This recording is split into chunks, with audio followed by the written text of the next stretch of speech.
সাহাবীদের মহান আত্মত্যাগ।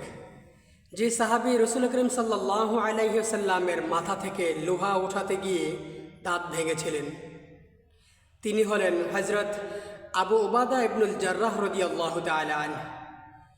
উহুদের যুদ্ধে রাসূলুল্লাহ সাল্লাল্লাহু আলাইহি ওয়াসাল্লামের মুখমণ্ডলে বর্মের লোহার দুটি রিং ঢুকে গিয়েছিল।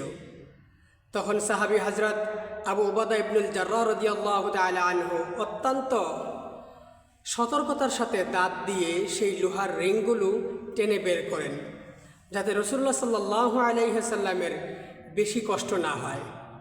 এ সময় তার সামনে দুটি দাঁত ভেঙে যায়।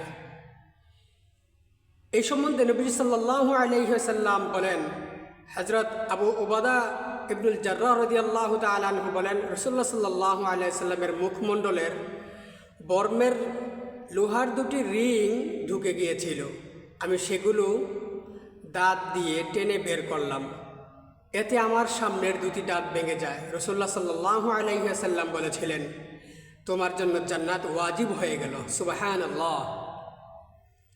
আল্লাহ তাআলা বলেন, আর বলুন, হে আমার রব, তাদের আমার মা বাবার উভয়ের প্রতি দয়া করুন, যেমন তারা শৈশবে আমাকে লালন পালন করেছিলেন।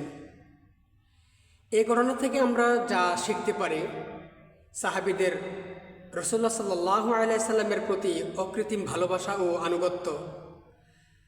আল্লাহর রাসূল সাল্লাল্লাহু আলাইহি সাল্লামের কষ্ট লাগবে নিজেদের কষ্টকে তুচ্ছ মনে করা। আল্লাহ তাআলা তার প্রিয় বান্দাদের জন্য জান্নাতকে সহজ করে দেন। আমিন। আল্লাহুম্মা হাব্বিব ইলাইনাল ঈমান ওয়া যায়্যিনহু ফি কুলুবিনা। হে আল্লাহ, আমাদের অন্তরে ঈমানকে প্রিয় ও সুন্দর করে দিন। আমিন।